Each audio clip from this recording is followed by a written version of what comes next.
As all of us have said here today, the current waiting times for driving tests are unacceptably long, and it is having a very real impact upon young people's lives. And I'm not going to repeat again what other senators have said. And young people, I suppose, in rural constituencies like mine are unable to leave home, whether for college or work, because of the scarcity of town centre housing and its cost.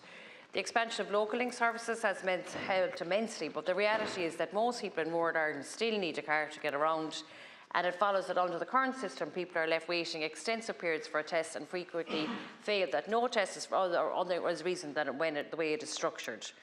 So we're all in favour of rigorous testing regime, like we've said, which only certifies safe drivers to drive, but the situation seems to have got out of hand with delayed test times leading to fails, which leads to more pressure on retests, resulting in longer wait times. So you said at the very start, Minister, that you're looking for some suggestions. So I have a suggestion here from you now from a very well-regarded instructor in Sligo, who gave me his analysis of what is wrong and the system, and more importantly, how to fix it. As we all know, getting your provisional licence is a big stage in a young person's life, and naturally enough, most people are keen to get on with learning to drive as soon as they get their provisional licence. Consequently, it is not unusual for a learner to have completed their 12 essential lessons within the first 4 months of holding their provisional licence, at which point they're at a point of peak preparedness to pass their test. However, because a first-time learner permit holder cannot sit their driving test until they've held their provisional licence for 6 months, this peak then comes at exactly the wrong time.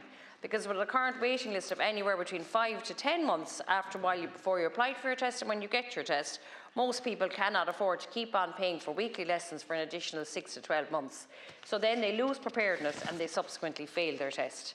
If we trust driver instructors to instruct, we should also be empowered to trust them to assess a candidate's ability and suitability to take a test.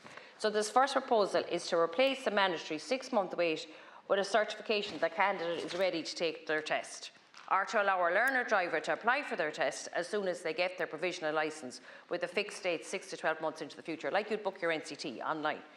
This could include payment of a non-refundable fee to ensure that the learner is committed to the date, and in no way does it impact upon the necessity of the learner to complete their minimum of 12 weeks lessons. But what it does do is allows the learner and their instructor to plan and to structure a learning programme that optimises the learner's chance of passing without a large gap at the frequency of lessons, just as they could do it, just so they won't have to do it a more intensive programme of lessons. But if we do not take it seriously to change the format, our waiting lists will only get longer.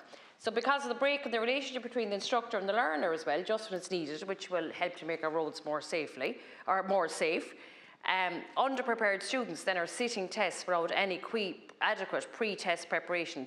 So the instructor said to me that he was told regularly, he gets saying, I just need a lesson to refresh myself before the test, because they may not have had a lesson for 6 to 12 months, and they are a mile off ready for the test, and then this can't be resolved within a week or two.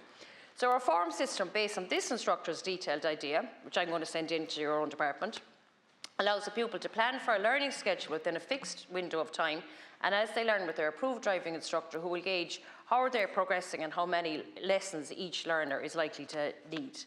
Most instructors know their students well enough, and after 4 to 6 weeks will be able to judge their ability.